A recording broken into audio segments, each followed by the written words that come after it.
Fair utility service for a fair price. That's the call from a lot of people in Iberville Parish tonight.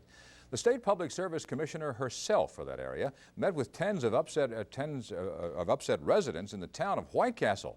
Up for discussion, the clash between what they say are high utility rates and their low incomes.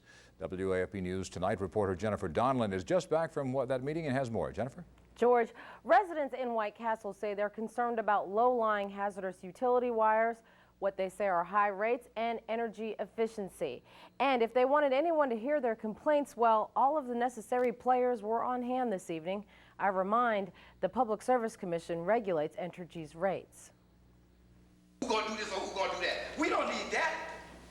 If you're going to help us, please help us.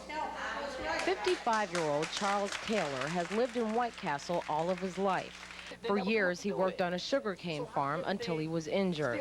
Now he receives disability benefits. He says his electric bill is way too high. If you're going to drag us, we'll go ahead on and drag us. But, I mean, please try to help us. We asking for help. You understand what I'm saying? 40 or so residents have shown up for the night's meeting, along with a dozen or so Entergy representatives. The group is trying to see eye to eye. Outside, it's business as usual for the 1,200 residents of White Castle. Residents maintain most here live in poverty. High utility rates are hardly feasible.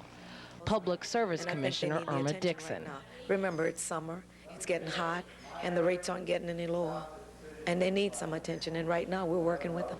Residents here say the town needs an energy efficiency program, and they want a customer service center set up here, and any hazardous wires repaired promptly. Mostly they say they want Entergy to establish deferred payment and extension shutoff policies. The commissioner also has a few suggestions of her own. We're looking at some community programs that the state has. I'm looking at all things. I'm also looking at possibly some federal programs, but we're going to help this community. Concerned citizens of Iberville have asked for 2 follow-up meetings, July 2nd and 7th. Now, Entergy officials want to remind any and all customers that if they have any problems such as low-hanging utility wires, to call 1-800-ENTERGY for help. George? Okay, thanks very much, Jennifer Donlin.